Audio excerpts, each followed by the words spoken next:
దేవుని నుండి ప్రభు క్రీస్తు నుండి కృపయు సమాధానం మీకు కలుగును గాక. హల్లెలూయా హల్లెలూయా హల్లెలూయా. ప్రభునందు ప్రియ విశ్వాసులారా, తోటి పనివారులారా, మీ అందరికీ ప్రభు యేసు క్రీస్తు నామములో నా హృదయపూర్వక వందనాలు చెల్లించుకొని ఉన్నాను. ఇద్దరు ప్రభు మనల్ని ప్రేమించి ఆయన చనితోడు వచ్చేంత వరకు పాటల ద్వారా దేవుని మహిమపరచడానికి గానపరచడానికి దేవుడు కృపను అనుకుంటున్నాను. ప్రార్థన చేసుకుందాం. మనం అందరం కూడా ప్రభు ఈ దినాన్ని మనతో మాట్లాడాలని, దేవుని వాక్యం ద్వారా మనల్ని బలపరచాలని, ఆయన సంధిలో మరి ఆయన జీవించాలని ప్రభు మరి మనలతో మాట్లాడాలని ప్రార్థన చేసుకున్నాం. ప్రేమ గల పరలోకపు తండ్రి, మీ ఘనమైన ఉన్నతమైన నామమునకు ఘనమైన నామానికి స్తోత్రాలు, వందనాలయ్యా. గొప్ప దేవుడు నాయన, ప్రేమ గల దేవుడు, జాలి గల దేవ, మీకు వందనాలు స్తోత్రాలు. నన్ను మమ్మల్ని ప్రేమించి పరలోక సింహేశ్వరుడు బాగా మెచ్చుకొనగా ప్రభువా, పరలోకం విడిచిపెట్టి ఈ భూలోకం వచ్చి ప్రభువా మా కొరకు నాయన కేవలం ప్రభువా కొద్ది కాలం 33 సంవత్సరాలు జీవించి 3 సంవత్సరంలో ప్రభువా మీ పరిచర్య, మీ సేవ చేసి మమ్మల్ని అందరూ రక్షించడానికి నా ప్రభువా తండ్రి, మీ అవును రక్తాన్ని, నిర్దోష రక్తాన్ని, నిరంకమైన రక్తాన్ని ప్రభా మా కొరకు కార్చి నేను చిందించి ప్రభా మమ్మల్ని రక్షించిన మా యేసయ్యా మీకు వందనాలు స్తోత్రాలు ప్రభా. రక్షణ మేమందరము కూడా ప్రభా రక్షణను తొలగిపోకుండాను రక్షణను బలపరిచి ముందుకు సాగడానికి ప్రభా ఈ దేశంలో ప్రభా తెలుగు క్రైస్తవ సంఘం ద్వారా అనేకమైన బ్రాంచ్ సంఘాలను దయచేసిన పరమ తండ్రి అయ్యా మీకు వందనాలు స్తోత్రాలు. ఇగో మీరు సంఘాన్ని ప్రభా మీరు ప్రేమించారు, అనేక మంది బిడ్డలను రక్షించారు, మీ స్తోత్రాలు. ఈ దినాన్ని ప్రభా అనేక మందిని ప్రభా మీ సన్నిధికి తోడుకు దాన్ని బట్టి మీకు వందనాలు స్తోత్రాలు. ఎవరైతే ప్రభా మీరు అనుకుండి ప్రోత్సహిస్తున్నారు, బలపరుస్తున్నారు, వారి వారి కుటుంబాన్ని దీవించండి ప్రభా. అని మేమందరము కూడా ప్రభా తండ్రి అయ్యా మీ రాకడ ఆలస్యమైతే ప్రభా మీరు వచ్చే సమయానికి ప్రభా తండ్రి నాయన మీ రాకడ ఎత్తబడి బిడ్డల మగాను ప్రభా తండ్రి మమ్మల్ని ఆయత బలపరచమని ప్రార్థిస్తున్నానయ్యా. నీకు వందనాలు స్తోత్రాలు ప్రభా. నీ వాక్యం సరే నాయందు మీరును మీ అందు నా మాటలు నిల్చుండినలా మీకు ఏది ఇష్టమో అది అడుగుడి, మీకు అనుగ్రహపడని మీ వాక్యం సెలవుతావు ప్రభా తండ్రి దేవా. మీ సందులో మేము నిలబడాలయ్యా, మీ మాటలను అంగీకరించాలయ్యా, మీ మాటలు లోబడాలయ్యా నా తండ్రి. అటువంటి లోబడే గుణాన్ని నాకు దయచేయమని ప్రార్థిస్తున్నాం తండ్రి. స్తోత్రం అయ్యా, స్తోత్రం తండ్రి. గొప్ప దేవ, మహిమగల దేవ, కృపగలేసయ్యా మీకే వందనాలు స్తోత్రం చెల్లించుకుంటూ మా ప్రభువును మా రక్షణ యేసు క్రీస్తును అడిగిన పరమ తండ్రి. ఆమేన్ ఆమేన్. హల్లెలూయా హల్లెలూయా హల్లెలూయా. ప్రభునందు ప్రియ దేవుని బిడ్డలారా, ప్రభు దినాన్ని మనతో మాట్లాడనై ఉంటున్నారు.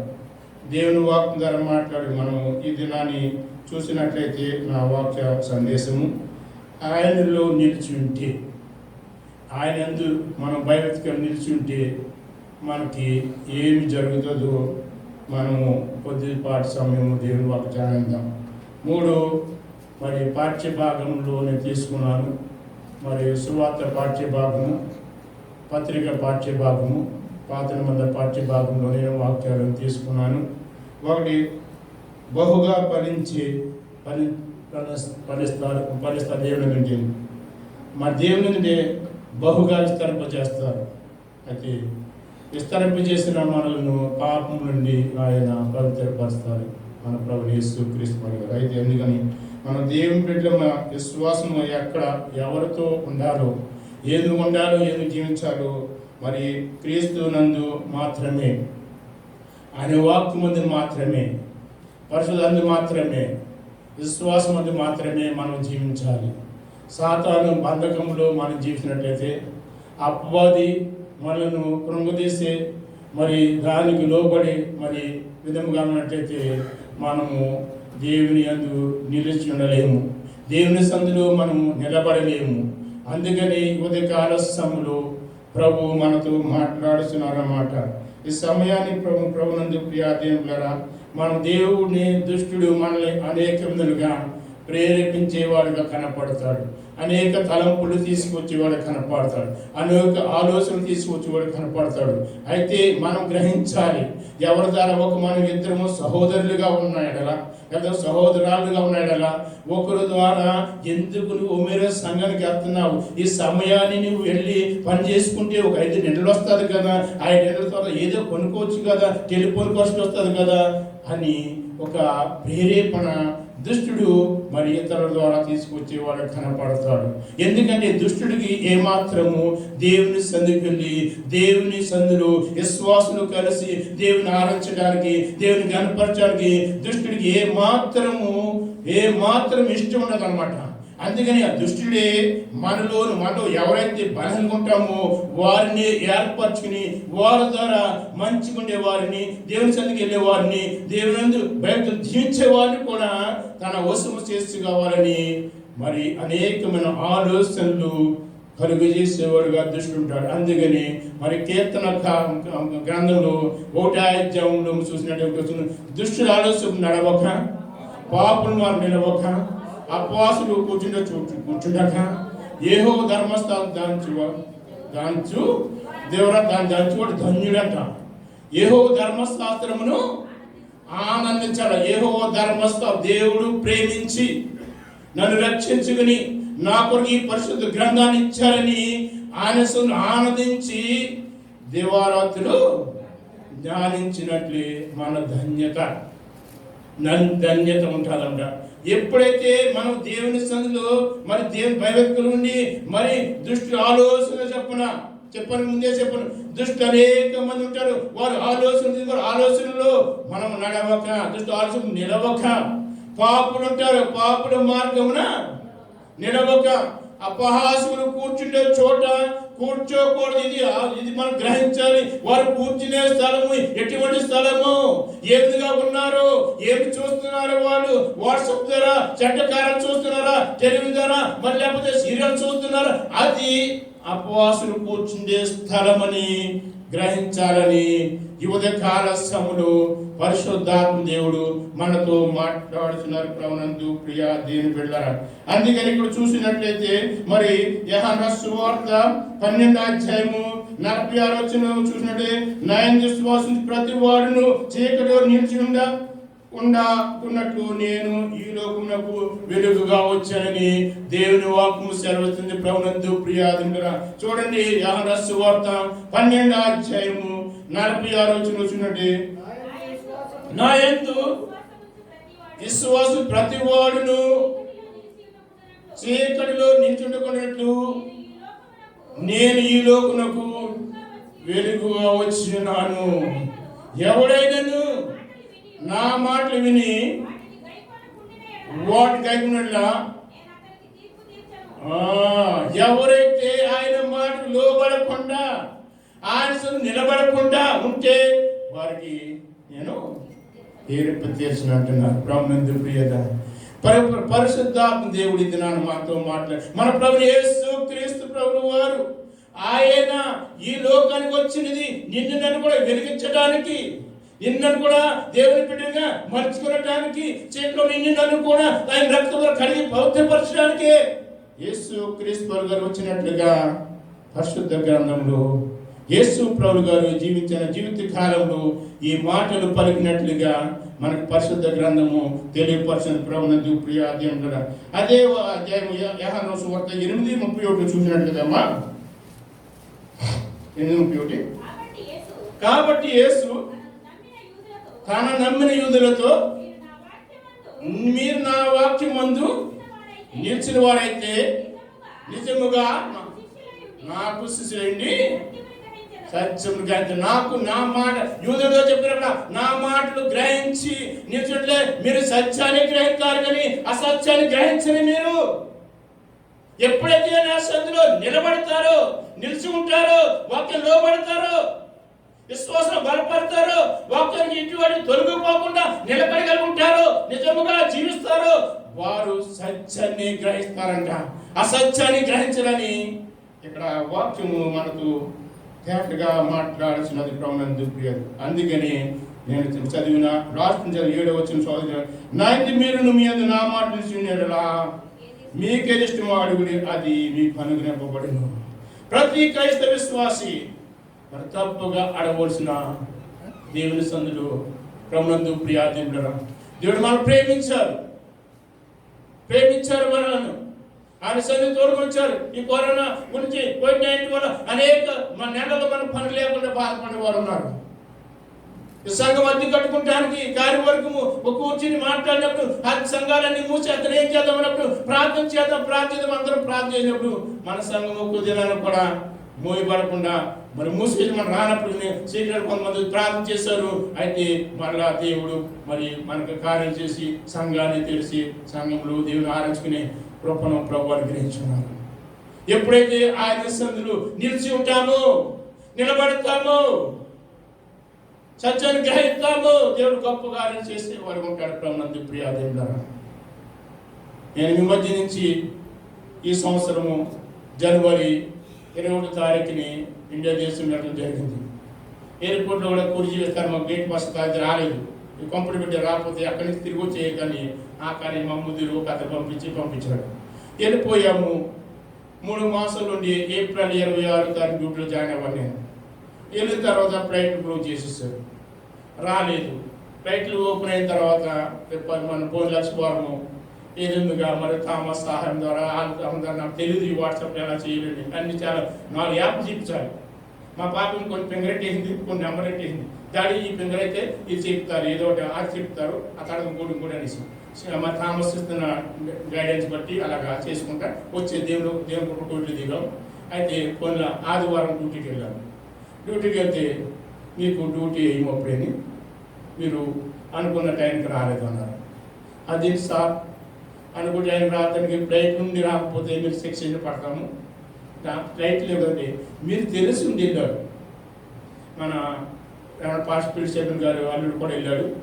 అప్పుడు తెలియక వెళ్ళాడు. ఆయన వెళ్ళిన తర్వాత కరోనా వచ్చింది. ఆయన కూడా మాట పని చేస్తాడు. ఇంచుమించు ఆయనకి 8 మాసాలు ఇంటికాడ కూర్చోబెట్టి చేర్పించారు.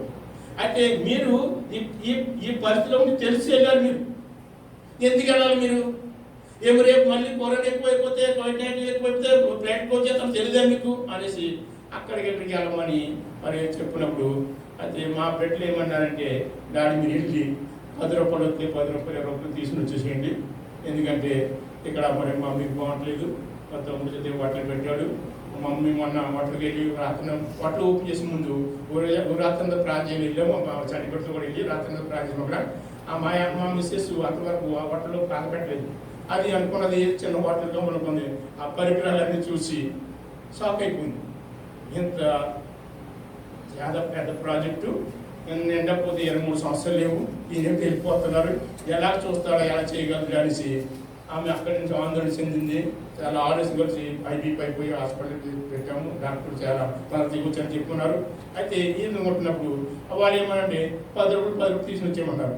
అది నాకు ఇంకా 2 సంవత్సరాలు ఉంది, మీతో కలిసి సేవపరిచి చేయను, పక్కన పీక్ ఉంది ఇక్కడ ఉండాలనేసి వాళ్ళు వచ్చేయమన్నారు. అయితే ఇక్కడ చూస్తేనేమో మీరు అక్కడికి వెళ్ళి మేము పేపర్ వేస్తే పేపర్ని కొద్దికి మన డిపార్ట్మెంట్ తీసుకెళ్ళి అక్కడ మీరు సబ్మిట్ చేయండి, వాళ్ళు మళ్ళీ పిలుస్తారు, అడుగుతారు ఎందుకు రాలేదు మీరు అడుగుతారు, అడుగుతారు సమాధానం చెప్పిన తర్వాత అప్పుడు ఆ పేపర్ అడిగిపోతే మీకు డ్యూటీ ఎక్కమని చెప్పారు. ఆ తర్వాత నేను ఏం చేశానంటే నాకు ఆగస్టు 13 డ్యూటీ అయిపోయింది. అంటే డ్యూటీ అయిపోయింది, ఎక్స్టెన్షన్లో ఉన్నాను, ఎక్స్టెన్షన్ అయిపోయింది. నన్ను ఫినిష్ లెటర్ మరి బజార్కి వచ్చేది ఓజీల దగ్గర నుంచి. అయితే నేను అట్లా మేము అక్టోబర్ 11 అయిపోయింది. నేను అలాగే మరి దేవుడు బట్టి మరి దేవుడు మరొక అధికారి ద్వారా నేను అక్కడ ఉన్న అక్కమేశారు. అక్కమే అన్నారు మాట ఎక్కడ అక్కమేసుకున్నాను. అయితే ఆ అధికారి దగ్గరికి వెళ్తే మరి డ్యూటీ లేదంటే స్టీవెన్ నేను టెలిఫోన్ చేశాను సూర్యకువాకి. వాళ్ళు ఏమన్నా ఓజీలు పెట్టిన రూల్స్ మేము దాటము, ఒకవేళ మేము చెప్పిన డ్యూటీ అయితే మమ్మల్ని పట్టుకుంటారనేసి అక్కడ మరి అకీద్ అనేసి అతను ఒక రౌండ్ 2 స్టార్లు అతను అకీదు చెప్పడం జరిగింది. అయితే దేవుని చేత మీద లెటర్ రాయలేదు. నేను మా పెట్టలో తీసుకెళ్ళి రేపు ఆదివారం వెళ్ళి లెటర్ రాయాలనుకున్నాను. ఒకవేళ మీరు అందరూ కూడా, ఎందుకంటే మరి దేవుని సందులో ఎందుకంటే ఈ మాట దేవుని సందు నిలిచి ఉంటే దేవుడు గొప్పగా చేస్తాడు. అందు కాబట్టి దేవుని సందులో నిలిచి ఉన్నాను. దేవుడు ఏమని ఒకవేళ ఇక్కడుండి మీతో కలిసి ఉద్యోగం చేసుకుంటూ సేవ పర్చేస్ చేయాలా, ఇంటికి వెళ్ళిపోయి అక్కడ మరి బిజినెస్లో నేను పాలు పొందుతూ సేవ చేయరు, అది దేవుని చిత్తం, దేవునికి అప్పచెప్తున్నాను. మరి నా గురించి మీరు ప్రార్థన చేయండి. మరి ప్రార్థన చేయండి, ప్రార్థన కోరుతున్నాను. ఇంకేం పట్ల మీ గురించి ప్రార్థన చేయండి. ఒకవేళ రేపు ఆదివారం వెళ్ళి మరి లెటర్ రాయాలనుకున్నాను. మరి ఎందుకంటే అక్కడికి వెళ్ళాలనుకున్నాను. ఒకవేళ ఎందుకంటే పోయిన సంవత్సరము ఆగస్టు మాసంకి నాకు ఎక్స్టెన్షన్ అయిపోయింది. ఆ టైంలో 60 సంవత్సరాలు అందరూ తీసేశారు. నాతో పాటు 20 మంది ఎక్కువ రెండింటి పాము. మా బాసు ఎలాగైతే అబ్బడి నాకు వేయించుకొచ్చాడు. నా తర్వాత మళ్ళీ 2 నెలలకి 60 ఇచ్చేసారు. పాపం వెళ్ళిపోయిన వాళ్ళందరూ కూడా పాపం చాలా బాధపడుతున్నారు. ఇప్పుడు 60 ఇచ్చేసి మళ్ళీ 60 ఇచ్చేసారు. 60 సంవత్సరాలు చేయరు. అయితే అది మరి చాలామంది కూడా ఎక్స్టెన్షన్ అంటున్నారు. అయితే నేను కూడా ఎక్స్టెన్షన్ ఉన్నాను కాబట్టి మీరు ప్రార్థన చేయమని మనం చేసుకున్నాను. అందుకే బ్రహ్మనంది ప్రియాదులు ఎందుకని ఇక్కడ మరి నాయన్ని మీరును మీ అందు నా మాట నిలిచినట్లా మీకు ఏకిష్టమో అది అడుగుడి, అది మీకు 100% దేవుని వాక్కు మీద నాని మనతో మాట్లాడుతూ బ్రహ్మనందు ప్రియాదులుగా అయితే మన క్రైస్తవులుగా మరి యేసు క్రీస్తు రత్నం కడగొనే పెట్టినముగా మరి ఆయన వాక్యంలో నిలిచినట్లయితే మనకి ఏది ఇష్టమో అది ప్రభు అనుగ్రహిస్తారని దేవుని వాక్యం సేవతో బ్రహ్మనందు ప్రియాదులు. అందుకని 3 అంటే చెప్పాను కదా, బోర్డు చూస్తూ టైం నాకు 4 నిమిషాలు ఇచ్చారు. మాకే 10 నిమిషాలు ఉన్నట్టుగా కనపడుతుంది. బహుగా ఫలించేవారుగా అయితే యోహాను సువార్త 15వ అధ్యాయము మరి మనం 5వ వచనం చూద్దాము. 5వ వచనం 15:5 ద్రాక్షవల్లి నేను, తీగలు మీరు, ఎవడు ఆయన నిలిచిండునో నేను ఎవరిని నిలిచిండునో వాడు బహుగా ఫలించును. నాకు వేరుగా ఉండి మీరు ఏమీ చేయలేరు. నాకు వేరుగా ఉండి మీరు ఏమి చేయలేరు అని దేవుని వాక్కు మీరు చేరుస్తున్నది. ఎప్పుడైతే మనం చూసినట్టే ద్రాక్షవల్లి నేను, తీగలు మీరు కాబట్టి మరి తీగలు మీరు ఎవడైనను నాయన్ని నిలిచిండేనా ఎవరిని వాడు బహుగా ఫలించండి. ఆయన వేరుకుంటే మనం ఏమి చేయలేమని ఇక్కడ దేవుని వాక్యము మనం సెలవుస్తారు. ప్రభునందు ప్రియాదుగా ఆయన నిలిచుంటేనే దేవుడు మనలను ప్రేమించి ముందు నడిపిస్తారు. ఆయన మాటకు లోపడకుండా, ఆయన మాట ఇదే చూపించకుండా మన జీవితంలో మనం ఏమి చేయలేమని దేవుని వాక్యం సెలవుతుంది. పైకి 4వ వచనం చూసినట్టయితే అక్కడ చూడదాం. 4వ వచనం ఏముందో 4వ వచనం నా నిలిచుండి మీ యందు నేను నిలిచిందును. తీగ ద్రాక్ష నిలిచింటేనే కానీ తనంత తానే ఎలాగో ఫలింపదు, అలాగే నారి నిలిచింటేనే కానీ మీరు ఫలింపరు. దానికి ద్రాక్షవల్లిలో తీగ ద్రాక్షవల్లి నిల్చుంటే ఫలిస్తారు. అలాగే మనము కూడా ఆయన మాటకు లోపుంటే ఫలిస్తాము. మరి ద్రాక్ష తీగ మరి ద్రాక్షవల్లిలో ఉంటేనే అది ఫలిస్తుంది. అది మనము కూడా ఆయన శ్వాసని జీవిస్తున్నట్లయితే నిజంగా మనం ఫలిస్తామని దేవుని వాక్యము సెలవుతో బ్రహ్మనందు ప్రియా దేవుని ద్వారా ఇక్కడ చూసినట్టయితే మరి ఆదికాండము 26వ అధ్యాయంలో 1-2 వచనం చూడే అబ్రహాము కాలంట చాలా కరువు వచ్చిందట. చూసినట్టయితే మరి ఆదికాండము 26:1-2 వచ్చిండే అబ్రహాము కాలంలో చాలా కరువు వచ్చిందట. దినములలో మొదటి కరువు గాక మరో కరువు ఆ దేశంలో వచ్చిందట. అప్పుడు ఇస్సాకు ఎడారిలో ఉన్న ఫిలిష్తీ రాజైన నేను అక్కడ యెహోవా అతనికి ప్రత్యక్షమై నీవు ఐగుప్తులో వెళ్ళక నేను నీతో చెప్పే దేశం నివసించుము, ఈ దేశమందు చెప్పదమ్మా నీకు తోడండి నేను ఆశ్రయించని చెప్పినట్లుగా చూడగలుగుతాం. ప్రభునందు ప్రియాలు ఇక్కడ అబ్రహాము కాలంలో వచ్చిన కరువు కంట మరో కరువు వచ్చినట్లుగా దేవుని వాక్యము సెలవుతుంది. ఎప్పుడైతే అబ్రహాము కుమారుడు దేవుని సందులో నిలబడ్డాడో, విధేయతగా జీవించాడో, యేసు తండ్రి అయిన దేవుడు నిన్ను ఎక్కడున్నమంటే అక్కడ ఉన్నాడు కాబట్టి బహుగా ఆశించినట్లుగా ఇక్కడ దేవుని వాక్యము చూడగలుగుతాం. ప్రభునందు ప్రియా దేవుడుగా అందుకని 26:12 నూరంతులుగా ఫలించినట్లుగా చూడగలం. కరువు కాలం అంతా కూడా నూరంతులుగా ఫలించినట్లుగా మనం చూడగలుగుతాం. ప్రభునందు ప్రియా దేవుడుగా ఇస్సాకు అక్కడ నుండి మన తొందరగా వెళ్ళిపోతే 26:12 చూసుకున్న తర్వాత విత్తనం వేసి ఆ సంవత్సరము ఫలం పొందట. విత్తనం వేసినప్పుడు అంతవరకు కరువుతున్నా దేవుడు చెప్పిన మాటకు లోపడ్డాడు కాబట్టి, విజయం చూపించాడు కాబట్టి, అక్కడే ఉన్నాడు కాబట్టి, నిలబడ్డాడు కాబట్టి విత్తనం వేసినప్పుడు విత్తనం నూరంతులుగా ఫలించినట్లుగా ఇక్కడ చూడగలుగుతాం. ప్రభునందు ప్రియా దేవుని బిడ్డలారా రెండుగా చూసినట్లే మరి యాకోబు సంతానం ఎంతమంది అమ్మా? ఎంతమంది యాకోబు సంతానం? ఎంతమంది? మరి దాసులకి అయితే మొత్తం భార్యలకి అయితే ఎంతమంది అంటారు? 12 మందా 15 మందా? నాకు చూసి నువ్వు చూడాలంటే చెప్పండి. అందులో యేసోపు చూసినట్లయితే వరాన్నుల అసూయతో కక్షతో తనను మరి అమ్మి వేసినట్టు చూడడం. తండ్రి అన్నాడు వృద్ధాపుడు, అయ్యా బాబు మీ అన్నలు వెళ్ళిపోయారు, చాలా రోజులు అయింది, ఎడారిలో గొర్రెలు వేపుకుంటున్నారు, వాళ్ళు ఆజోకు ఇంతవరకు కాలేదు, వాళ్ళు ఎక్కడున్నారు, ఏ ప్రాంతంలో ఏం తిన్నారు, ఏం తాగుతున్నారు, ఎడారిలో నీళ్ళున్నాయో వాటికి నీళ్ళు అయిపోయినా లేదు. ఒక్కసారి వెళ్ళి వారిని పరమేశ్వరాన్ని పంపించినప్పుడు చాలా సంతోషంగా వెళ్ళాడు అన్న దగ్గరికి. ఆ కాలంలో కష్టంతో ఉన్నాడు. ఆయనను మరి ఎంత తెలుసు మీకు, ఆయనను మరి పట్టుకుని బంధించి మరి అక్కడ మరి అమ్మి వేసినట్లు చూడగలుగుతాం. అయితే ఐగుప్తు దేశానికి వెళ్ళారు.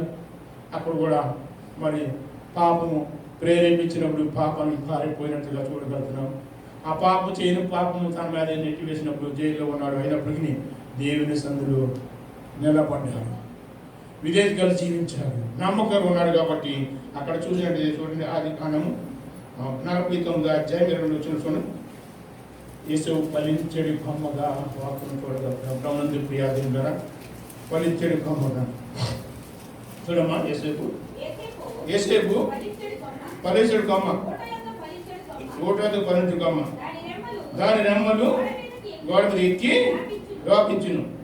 సరిపోతుంది, గోడ మీద ఎక్కి వ్యాపించానంట. అక్కడ వ్యాపించాడు యేసోపు. అక్కడ చూసినట్టు అక్కడికి వెళ్ళాడు, బానిసగా ఉన్నాడు, దేవుని సన్నిధిలో నిలబడ్డాడు కాబట్టి, దేవుని సన్నిధిలో ఇదే చూపించాడు కాబట్టి, పాపను పారిపోయాడు కాబట్టి, పాపను ఆశ్రయించుకున్నాడు కాబట్టి అక్కడ ఐగుప్తు దేశంలో ఒక రాజుగా ఎన్నుకున్నట్లుగా మళ్ళా వారన్నలను వారి కుటుంబాన్ని అంతటిని కూడా ఐగుప్తు దేశం రప్పించినట్టుగా దేవుని వాక్యం సెలవు. ప్రభునందు ప్రియా దేవుని బిడ్డలారా, యేసోపు ద్వారా ఒక రాజుగా మరి ఆయన ఉన్నట్లుగా చూడగలుగుతాం. ప్రభునందు ప్రియా ఎప్పుడైతే దేవుని సన్నిధిలో నిలబడ్డాడు, దేవుని సన్నిధిలో ఇదే చూపించాడు. ప్రభునందు ప్రియా దేవుని బిడ్డలారా, అని గొప్పగా మరి ఆశ్రయించబడినట్లుగా చూడగలుగుతాం. అందుకని కీర్తన రాసిన గ్రంథం దావీదు కీర్తనలు చూసినట్టు 66 చూడండి. చూడమ్మా, దేవుని నిలిచి ఉన్న చూడమ్మా 63 దేవా నా దేవుడు నీవే వేకునే నిన్ను వెతుకుదును. నీ బలము నీ ప్రభావము చూడవలనని పరిశుద్ధ ఆలయమందు నేనెంతో ఆశతో నీ తట్టు కనిపెట్టి ఉన్నాను. నీళ్లు లేక ఎండి ఉన్న దేశమందు 63 నీళ్లు లేక ఎండి ఉన్న దేశమందు అరణ్యంలో నా ప్రాణము నీ కొరకు తృష్ణగొలుచున్నది. సరిపోతుంది. అక్కడ దేవుని సందులో మరి మొరపెడతాడు. అయితే దావీదు మహారాజు చూసినట్టయితే ఎక్కడో గొర్రెలు కాసుకుంటాడు, అరణ్యంలో గొర్రెలు కాసుకున్నాడు మరి దావీదు. అయితే మరి ప్రవక్త ద్వారా పిలవబడ్డాడు. సమూయేలు ప్రవక్త ద్వారా తన తండ్రి ద్వారా పిలవబడినప్పుడు మరి ఎక్కడో గొర్రెలు కాసుకున్న దావీదుని పిలిపించి రాజుగా ఏర్పరుచుకున్నట్లుగా చూడగలుగుతాం. ప్రియాది ఎందుకని ఏర్పరుచుకున్నాడండి? అక్కడ దేవుని విశ్వాసం కలిగి జీవించాడు కాబట్టి, ఆయన సందులో దేవాలయంలో వారి వాక్యం ధ్యానించాడు కాబట్టి ఆయనను దేవుడు ఇచ్చిపెట్టకుండా మరి ఒక రాజుగా ఏర్పరచుకున్నట్లుగా చూడగలుగుతాం ప్రభువు. అందుకని మరి కీర్తన మరి 1వ కీర్తన చూసినట్లయితే మరి 2 చూడమా, దేవాలయంలో ఏమైంది ధర్మశాస్త్రం ధన్యుడు నాటబడి ఆకువడక చెట్టు వలే ఉండేను. అది నిజముగా ఆయన మరి అలాగే ఫలించాడు కొమ్మగా మరి మన వాక్కును చూసాము. ఇక్కడ చూసినట్లయితే మరి నీటి కాలువ ఏరిన నాటబడిన వాడే ఆకువాడక తన కాలం ముందు ఫలించేది చెట్టు వలే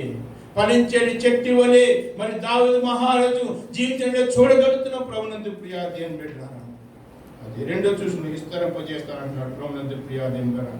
అక్కడ మరి ద్వితీయోపదేశకాండం 10:22 వచనంలో చూసినట్టే మరి దైవజనుడు మోసేతో మరి పరిశుద్ధాత్ముడు మాట్లాడినట్టుగా చూడగలుగుతున్నప్పుడు అవునంత ప్రియాలు ఇక్కడ మరి అరణ్యంలో 40 సంవత్సరములు వారిని కాచి కాపాడి నడిపించిన మరి పరిశుద్ధాత్మ దేవుడు ఎప్పుడైతే దేవుని మాటకు లోబడకుండా మరి తండ్రి అయిన దేవుడు పరిశుద్ధ దేవుడు మరి ఇక్కడ మోసేను ఆ కొండ మీద పిలిచినప్పుడు ఆ కొండ మీద వచ్చినప్పుడు వీరు కూడా విగ్రహారం చేసుకుని ఆ దూడను చేసుకుని ఆ మరి ఎవరు ఆహారం ద్వారా చేసినప్పుడు వారు మరి ఆరాధిస్తున్న సమయంలో దేవుడు వారితో మాట్లాడుతూ చూడండి. ఇక్కడ మరి చూసినట్టు మరి ఇక్కడ మరి 22 చూడ 12లో అక్కడ 70 మంది ఐగుప్తు దేశానికి వెళ్ళారన్నటువంటి చూడమా. ఆ ద్వితీయోపదేశకాండం 10 అధ్యాయం 22 వచ్చింది. నీ పితరులు ఇప్పుడు నీ దేవుడైన యెహోవా ఆకాశంలోనే విస్తరింపజేసి ఉన్నాడు. ఇక్కడ చూసినట్టు ఇక్కడ మరి అబ్రహాం తండ్రి పితరుడైన అబ్రహాం మరి చూసినట్టు మరి 70 మంది ఐగుప్తు దేశం వెళ్ళినప్పుడు ఇప్పుడు దేవుడైన యెహోవా ఆకాశంలోనే నిన్ను విస్తరింపజేస్తున్నాడని విస్తరింపజేయడానికి కారణము మరి దేవుని సందులో నిలబడాలని ఆయన పడతాడు. అదే తీసుకొని మరి 10, 12, 11 చూడమా. 10 అధ్యాయం 12. కాబట్టి ఇశ్రాయేలు నీ దేవుడు యెహోవాకు భయపడి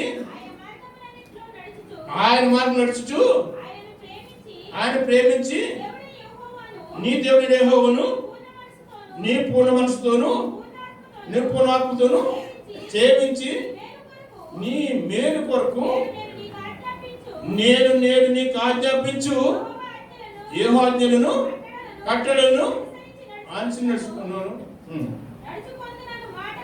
మాట కాక నీ దేవుడు యెహోవా నిన్ను మరి ఏమడుగుతున్నాడు. ఏమడట్లేదు కదా. పూర్ణాత్మతోను పూర్ణ సత్యంలో దేవుని సన్నిధిలో జీవించాలి నడవాలి అని అడుగుతున్నాడు కానీ నిన్ను ఏమడగట్లేదు అని అక్కడ దేవుని వాక్యము మనతో మాట్లాడుతుంది. ప్రభునందు ప్రియాదేవుని ద్వారా మనందరం కూడా పరిశుద్ధుని మధ్యాహ్న కాల సమయంలో మనందరం కూడా దేవుడు పరిశుద్ధాత్ముడు మనతో మాట్లాడుతున్నాడు, మనం అడుగుతున్నాడు. మనం ఆయన సన్నిధికి వచ్చిన నీవు నేను కూడా పూర్ణాత్మను పూర్ణ సత్తును ఆయన వాక్యాలను ఆయన కట్టడలను అనుసరించి నడిచినట్లా మనకి ఏది కావాలో అది అనుగ్రహిస్తారని మన ప్రభువు మనతో మాట్లాడుతాడు. ప్రభునందు ప్రియాదేవుని ఆదికాండం 12 అబ్రహాము పిలిచినప్పుడు మరి చూసినట్టు అబ్రహాము మరి ఎంతో ఆస్తిపరుడిగా ఉన్నట్టుగా చూస్తున్నాం. అని అబ్రహామును పిలిచినప్పుడు దేవుడు తండ్రి దేవుడు ఎక్కడ ఉన్నాడు అక్కడ విడిచిపెట్టేసి వెళ్ళిపోయినట్టుగా చూడగలుగుతాం. ప్రభునందు ప్రియాదేవుని ఆదికాండము 12:1 వచ్చింది చూడండి.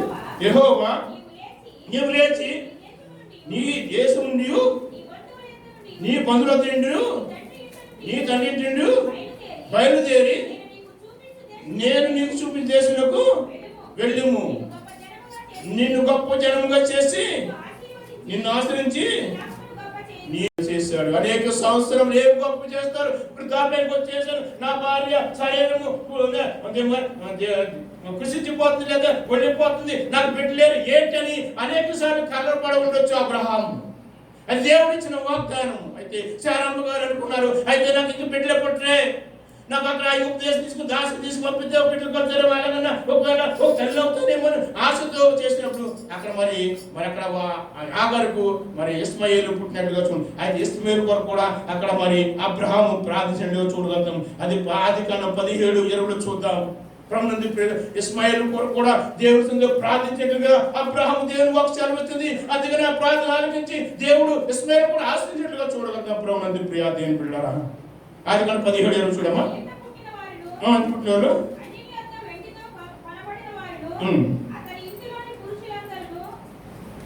అమ్మ ఆదికాండం 17:20 చూడమ్మా. ఇస్మాయిల్ గురించి నీవు చేసిన మనవి ఇంటిని నేను అతను ఆశీర్వదించి అతను సంతాన అభివృద్ధి కలిగిస్తాడు. అబ్రాహాము చూసినట్టయితే నాకు ఒకవేళ దాసికి పుట్టాడే నా సంతానము ఇస్సాకు సంతానం అన్నాడు విడిచిపెట్టలేదు. ఇస్మాయిల్ గురించి కూడా దేవుడు ప్రార్థించినట్టుగా దేవుని వాక్యం సెలవు ఇస్మాయిల్ కూడా దేవుడు ఆశీర్వదించినట్టుగా చూడగల ప్రభునందు ప్రియా దేవుని ద్వారా అలాగే 22:17 చూసినట్లయితే అలాగే ఇస్సాకు సంతానం గురించి కూడా ప్రార్థించేట్టుగా చూడగలుగుతాం. ప్రభుత్వం అబ్రహాం విడిచిపెట్టలేదు. ఇస్సాకు సంతానం గురించి కూడా దేవునితో ప్రార్థించాడు. అక్కడ ఇస్సాకు సంతానం కూడా చదవంగా, నేను నిన్ను ఆశ్రయించి ఆకాశం వలన సముద్ర తీరం తీసుకుని నీ నిత్యం విస్తరింపజేస్తానన్నాడు. ఎందుకంటే అక్కడ చూసినది ఒక్కను పై వచ్చినది ఒక్కను కుమారుడు నేను తీసుకొచ్చి నాకు బలేమంటే నువ్వు ఏ మాట చెప్పలేదు, వెనకంజి వేయలేదు, నన్ను తోసిపించలేదు, నా మాట నిలబడ్డావు కాబట్టి నీ కుమారుడు నాకు బలి ఇచ్చావు కాబట్టి, అందుకని దేవుడు నువ్వు నా యందు విశ్వాసం కలిగి నమ్మకం ఉన్నావు కాబట్టి నీ కుమారుడు కూడా ఇస్రాయేలు వంటి విస్తరింపజేసి అనేక జనముకి తండ్రిగా ఆశ్రయిస్తానని వాగ్దానం చేశాడు దేవుడు. సంతానాన్ని ఇస్రాయేలు ఆయన మాట ఇచ్చిన దేవుడు నమ్మదగిన దేవుడు. మనం అది మాటిస్తాము, తర్వాత చూస్తామని అంటాము, ఆపుతున్న వారికి అది చేస్తామంటాము, చూస్తామని అంటాము. అయితే మన తండ్రి, మన ప్రేమించిన తండ్రి, మన గారు ప్రాణం పెట్టే తండ్రి, మాట ఇచ్చి మాట నెరవేర్చే తండ్రి మన తండ్రి. ఎప్పుడైతే ఆయన నమ్మకం ఉంటామో ప్రభునందు ప్రియాదులు, అది అక్కడ నెహెమీయా రాసిన గ్రంథం 9:3 వారి సంతానం ఆకాశపు నక్షత్రం వలె విస్తరింపజేసినట్లుగా మరి నెహెమీయా రాసిన గ్రంథంలో చూడగలిగితే ప్రభునందు ప్రియాదులు మనలో కూడా ఏ దేవుని సన్నిధిలో నిలబడినట్లయితే, విధేయత జీవినట్లయితే ఆయన విస్తారంగా మనల్ని ఆత్మగా ఆశ్రయించే దేవుడు మన దేవుడు, గొప్ప దేవుడు మన దేవుడు. ప్రభునందు ప్రియాది మూడోదిగా పాపమును తీసివేసే దేవుడు మన దేవుడు. పరమును నిలిచిపెట్టి, పరలోకం నిలిచిపెట్టి, మహిమరాజ్యం నిలిచిపెట్టి ఈ భూలోకానికి ఎందుకు రావచ్చు మన యేసయ్యా? నీ కొరకు నా కొరకు ప్రాణం పెడతానికి, నీ కొరకు నా కొరకు అమూల్య రక్తాన్ని, నిర్దోష రక్తాన్ని, నిష్కపట రక్తాన్ని కాల్చి చిందించి కడిగి పవిత్రపరచడానికి వచ్చిన మన యేసయ్యా. ప్రభునందు ప్రియా దేవుని పెట్టారా,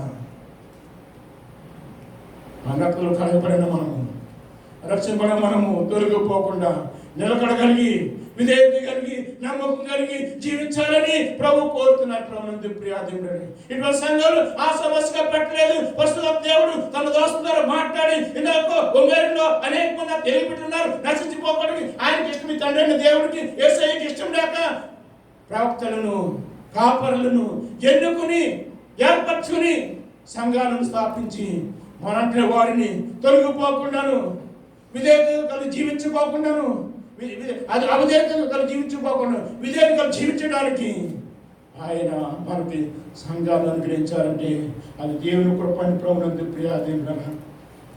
మరి మొదటి పత్రిక 3:5 చూద్దాం. పత్రిక పాఠ్యభాగం మొదటి పత్రిక 3:5 పాపం తీసివేయడానికి ఆయన ప్రత్యక్షమైనట్టుగా చూడు. పాపం తీసివేయడానికి ప్రత్యక్షమైనని నీకు తెలియను. ఆయనకు పాపం ఏమీ లేదు. ఆయన నిలిచిండోడు ఎవడును పాపం చేయడు, పాపం చేయవాడు ఎవడును ఆయన నిలిచి ఉండలేడంట. పాపం చేసుకోవడానికి చంద్రుడు నిలబడేడు. ప్రభునందు ప్రియా దేవుని పెట్టారా, మనం చూసినట్టే అక్కడ మన దేవుని వాక్యము పాపమును తీసివేయడానికే ఆయన ప్రత్యక్షమైనట్టుగా చూడగలుగుతున్నాము. ఆయన ఏ పాపము లేదు. ప్రభునందు ప్రియా చూడండి, కీర్తన రాసిన 5:4-6 ఆయన నిలిచినాడట. పాపం చేయవాడు పాపం చేయడట. చూడమ్మా, కీర్తన 5:4 చూడమ్మా. నీవు దుష్టం చూసి ఆనంద దేవుడు కావు, చెడుదం నీ ఎత్తు చోటే లేదు. పాపం చేయవద్దు, నీకు అసహ్యులు, అబద్ధపాడు నువ్వు నశింపజేయదు. చేర్చువారు అసహ్యులు దేవుని ప్రభుత్వం ప్రియ దేవుడు. మా తొందరగా సమయం అయిపోయింది. అయితే మనం చూసినట్టే అపోస్తలుల పౌలు తిమోతికి మొదటి పత్రిక 1:15 పాపం రక్షించుటకు క్రీస్తు యేసు లోకం నుండి వచ్చినని వాక్యం నమ్మదగినది, పూర్ణంగా యోగ్యమైనది ఉన్నది. అది ప్రభునందు మనందరినీ ప్రేమించి వారు రక్షించడానికి యేసు ఈ లోకంకి వచ్చారని మన అపోస్తలుల పౌలు తిమోతి రాసిన పత్రిక పాఠ్యభాగంలో 1:15 చూడగలుగుతాం. ప్రభునందు ప్రియాదులు అదే మరి పత్రిక పాఠ్యం యోహాను రాసిన పత్రిక పాఠ్యం 1:9 చూడండి. మనం పాపంలో ఒప్పుకొని మనం నమ్మదగిన వాడు ఇటువంటి కనుక మన ప్రతి పాపం నుంచి తీసివేసి మన పవిత్ర పట్టాలని వాక్యాలు చదవండి. మాత్రం యోహాను మొదటి పత్రిక 1:5-9 మన పాపములను ఒప్పుకొని ఆయన నమ్మదగిన వాడును నీతిమంతుడు కనుక ఆయన మన పాపం క్షమించి సమర్థం నుండి మనను పవిత్రులుగా చేస్తారంట. ఎప్పుడైతే మన పాపం మనం ఒప్పుకోవాలి, ఒప్పుకున్నప్పుడైతే ఆయన సమస్త నుంచి మనను పవిత్రులుగా చేస్తారని దేవుని వాక్యం చదువుతున్న ప్రియాలు. ఆ పైకి 7 చూడమ్మా. అయితే ఆయన వెలుగైన మనము 7 అదే అయితే ఆయన వెలుగుల ప్రకారము మన వెలుగు నడిచిన మనం అన్యోన్య సహవాసం గల వారమై ఉందుము. అన్యోన్య సహవాసం కలిగి ఉంటామంట. ఎప్పుడైతే ఆయన వెలుగైనప్పుడు నడిచినప్పుడు అన్యోన్య సహకారం ఉంటాము. అందుకని మనం అన్యోన్య సహకారం ఉండాలంటే మనం ఏమైతే తీసివేసుకుంటే అన్యోన్య సహకారం ఉంటాము. ఒక వాక్యం చదివి నేను ముగించబోతున్నాను. కొరింథీయుల మొదటి పత్రిక 6:9-10 చూడమా. అన్యాయస్తులు ఇక్కడ 10 మాటలు ఉన్నాయి. అన్యాయస్తులు దేవుని రాజ్యం వారసులు కానారని మీకు తెలియదా? మోసపోకుడి, జారులేనును, విగ్రహాలు ఎప్పుచారులేనును, ఆడమితలైనను, లేనైనను, దొంగలైనను, దోపులైనను, తాగుబోతులైనను, దోషకులైనను, దోసుకున్నారను దేవుని రాజ్యానికి వారసులు కానేరని ఇక్కడ దేవుని వాక్యం చాలా పౌలు గారు పొంది రాసిన మొదటి పత్రిక 6 మరి 9-10 చేరవచ్చినట్లుగా ప్రభునందు ప్రియాదులు మీరందరూ పడినటువంటి ఏది కూడా మిమ్మల్ని అంటకుండా ఉన్నారని నేను నమ్ముతున్నాను. ఒకవేళ ఈ 10 మాటలలో ఏదైనా మన అంటిబడి ఉంటే, మన ఆకర్షణ ఉంటే, ఈ మధ్యాహ్న కాల సమయంలో పరిస్థితులు మనతో మాట్లాడుతున్నారు. అయ్యేవాడు తీసివేసుకుందాము, విడిచిపెట్టుకుందాము. దేవుని సందులో ఫలించేడు కాదు, మనం ఫలించేడు కొమ్మ వలె ఎదుగుగా జీవించున్నాడు. అని ఫలించేడు కొమ్మ వలె ఉందాము. ప్రభునందు ప్రియాదేవుడా ఒప్పుకుందాం, తల వంచి ఉందాం. పరిస్థితులు ఈ దినాన్ని మనతో మాట్లాడారు, పరిస్థితులు మనతో మాట్లాడారు. నీవు నేను కూడా దేవుని సందులో ఏ విధంగా ఉండాలో ఆయన ఎందుకు నేర్చి ఉండాలంట. ఆయన వేరుగుండి ఏమి చేయలేమంట. వేరుగుండి ఆయన చంద్రుడు ఏమి చేయలేము. ప్రభునందు ప్రియాదేవులారా నా ఇందు మీరును మీ అందు నా మాటలు చినేలా మీకు ఏది ఇష్టమో అడుగుడి, అది మీకు అనుకపడతానని దేవుని వాక్యం సెలవుతున్న ప్రభునందు ప్రియాదేవులారా. ఒకవేళ ఆయన మాటకు లోబడకుండా, ఆయన మాటకు దేవుడు చూపించకుండా ఇంకా లోకమున్న వాటికి ఆశించేవారు ఉన్నామేమో, వాటిని అమలించేవారు ఉన్నామేమో. ఈ మధ్యాహ్న కాల సమయంలో పరిశుద్ధాత్మ దేవుడు మాతో మాట్లాడుతున్నారు. అడుగుదాం ప్రభుని. జనాలు ఒక కాపులుగా మీతో మాట్లాడటం కాదు, కానీ ఈ ఉదయకాల సమయంలో పరిశుద్ధాత్మ దేవుడు మనతో మాట్లాడిన ప్రతి మాట మనమందరం పవిత్రులుగా ఉండాలని, నిర్దోషులుగా ఉండాలని, నమ్మకత్వంగా దేవుని నమ్మకత్వంగా జీవించాలని, ఆయన వాక్యం లోబడి ఉండాలని, ఆయన వాక్యం చూపించేవారు ఉండాలని ఆయన కోరుతున్నారు. మన అప్పుడు మనకి ఏది కావాలని గ్రహిస్తున్నారు. ద్రాక్షవళి నీరంటారు, తీగలుగా ఉన్న నీవు నేను కూడా ఆ ద్రాక్షవల్లి ఉంటేనే ఫలిస్తాను, కానీ వేరుముని మనం ఏం ఫలించలేమని ఈ ఉదయకాలస్తంలో అందరూ మాతో మాట్లాడారు. ప్రభా మీకు వందనాలయ్యా, మీకు స్తోత్రాలు తండ్రి. మా గొప్ప దేవుడు నారాయణ, మాతో మాట్లాడే దేవుడు తండ్రి. మమ్మల్ని తండ్రి సంధింపజేసి దేవుడు తండ్రి వివాహం ద్వారా దయగల దేవా మీకు వందనాలు స్తోత్రాలు. మేము మీ యందు నా తండ్రి నిలిచి ఉండాలని ఆశపడుతున్నాము తండ్రి. నారాయణ 3 మాటలుగా మాతో మాట్లాడు. మీ సందులో నిల్చుంటే బహుగా ఫలిస్తానని చెప్పావు తండ్రి, బహు విస్తరింప చేస్తానని చెప్పావు ప్రభా. మా పాపం తీసివేసి మనం పవిత్రపడతానని చెప్పావు తండ్రి. మీ స్తోత్రాలు వందనాలు. అట్టి జీవితం మాకు కనుగొట్టడానికి మీ పరిశుద్ధ సహాయం మాకు దయచేయమని ప్రార్థించాడు నా పరమ తండ్రి.